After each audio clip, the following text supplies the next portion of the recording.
Scott, thanks for joining us. Thanks for having me. It's an honor. I'm sad to report we already had like about a 1 hour discussion about all kinds of things before we hit record. So I'm sure we'll get into some of that. Before we jump into the book, how'd you end up in the Marine Corps? Well, this is not a true confession. I've said it before, but I was a horrible high school student. Just barely got by. I graduated ultimately with a smoking hot 1.24 GPA, and no one's ever been able to beat that. But I get a phone call from a friend of mine, and I can remember just picking up that receiver off, when phones used to be on a wall, and 662-3427. I can still remember the number in Waukegan, Illinois. He says, "Hey man, you'll never guess what I did today." I'm thinking like he crashed his fucking car again. It's like he's going through them like socks. And he says, "No, I'm down at the Marine recruiter's office." He goes, I'm joining the Marines." I go, "You're full of shit." So I go down there, and when you go into the recruiting office, especially when you're on a list of guys, like, man, especially Marine recruiters, they are the best salesmen in the world, and they got the ribbons. Unmatched. And their office at that recruiting substation was all camouflage. Like they painted the walls, and there's cami nets, and man, they talk a good game. And up until that point, I was, like I said, I was a horrible student, barely got by just to play sports. And what year is it that you enlist? This is 88 is when I signed the contract. So, but I was, drinking underage, riding my motorcycle, running from the cops, getting caught by the cops, fighting, more fighting.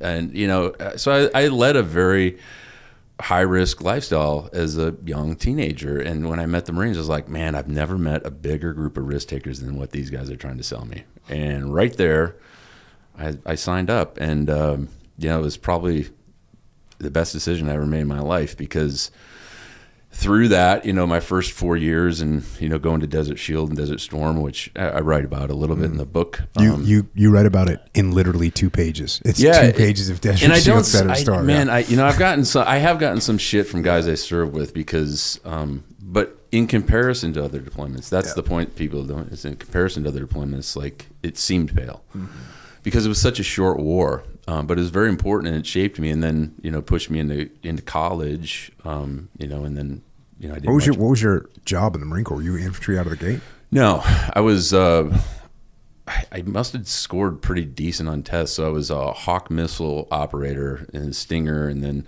I transitioned. Did you go to school in Fort Hood for Stinger? El Paso. I went to that school. Yeah, El Paso. Yeah, I was a Stinger missile qualified homie over here. Yeah, so that was, Marines are Marines. Like, it doesn't matter what job you have. It was great. And then when I was in college, I still loved and missed the Marines. Did you get out of the Marine Corps to go to college? I did. There was, after Desert Storm, there was the big force reduction, which happens, as you know, after war. They whittle us down, and they says, well, we got 3 jobs for you. You can lat move and go to a different job. And I was like, no, and hell no. Like, I don't want any of those jobs. So I hung up my rifle, and I went to college at Illinois State. And I don't say that to brag, because they only let us select 50,000 in every year or something. But I was just happy to get into college, man. And then I joined the reserves as a machine gunner, and because I was also 0331. Hell yeah. And it was right in my hometown, Waukegan, Illinois. So I was doing that for a couple of years, and the drive just became kind of a pain in the butt. And reserve units are, in my opinion, only really, really good, or they're really, really screwed up. Yeah. So it's just basic leadership function, because they rotate guys in and out all the time. So, but that's how I got roped into the Marine Corps. To answer your question, it's not a short answer, but. So then, did you have to do ROTC or something to get your commission? How'd you end up getting your commission? No. So I'm going to use this show. Hopefully he's listening. I was approached by another recruiter on campus to do the platoon leaders course, which is you do 2 summers, like your junior and senior year. But I only went to college for 3 years, because I was going to night school, day school, preschool. Like, I just went in and out, because I was a little older than the average bear. And Sergeant Connor, I've been meaning to go back through my paperwork. So I was like, what is this guy's first name? But he's the guy that called me, and he says, hey, sir, if you can come down and take a physical fitness test, he goes, I can get you up to Great Lakes and do your physical. He goes, I can get you boat space at OCS in January. And right then, I was like, this is fate. And this young sergeant, God bless him, they make stuff happen. And I always want to thank that guy. Yeah, it's legit. He really was like that the catalyst that got me back in, because I had planned on working for U.S. Federal Marshals, and there was some hiring freeze in the government going on. I was like, man, I cannot wait tables or bartend for another year at age 26 or 27. So but Sergeant Connor, man, if you're listening to this show, give me a shout, brother. That just reminded me, when I was just getting done with a basic SEAL training, my class officer, who was a Naval Academy guy, he kind of pulled me aside and he's like, listen, you should go to the Naval Academy. You can, if you put a package together, you can go to the Naval Academy, be an officer. And I was just like, I didn't have the same reaction to you. I was like, hell no, I'm not going. I'm going to go to the freaking teams, bro. Like, I don't want to be an officer. I want to be a machine gunner in the teams.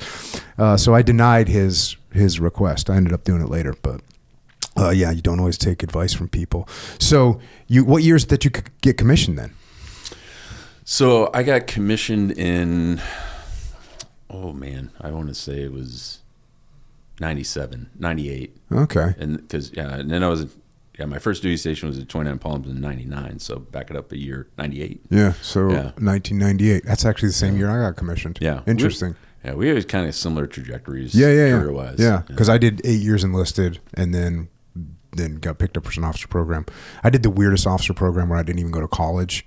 I went straight from being an E5 at SEAL Team 1, 13 weeks of OCS, and then I was O1 at SEAL Team 2. It was, and I had to go to college later. But my program was OCC, Officer Candidate Class. Nice. I graduated college and then went straight to OCS. Were you thinking, like, when that sergeant said, hey, I can get a slot for you, were you just kind of like, oh, I'm going to be in the Marine Corps for the rest of my life at that point? I think so. I don't know the rest of my life, but I thought, when you transition too, and you really don't know what it's all about, because you see officers through a different lens when you're enlisted. And people ask me this question. I've gotten called on, and I might change my opinion, like, did being enlisted make you a better officer? And my answer is usually no. Yeah. I just tell people from a leadership perspective, it gave me an absolute appreciation for how valuable that young Marine's time is. And I never, ever wanted it being wasted on ancillary tasks or mundane, stupid wall locker inspections. And, just, they needed to be training for war, studying, chasing girls, or PT, man. Yeah. Like, that's the important stuff for productive things. Yeah. And I think the culture of the Marine Corps, in the absence of war, they find ways to fill time. And I realize that too. Is like, I never want to be that guy, because as you write about too, is like, even bad leaders are great examples of who you don't want to be. Yeah. And you drill down on that a lot, and how you and Leif write about that to teach them blocking and tackling of leadership.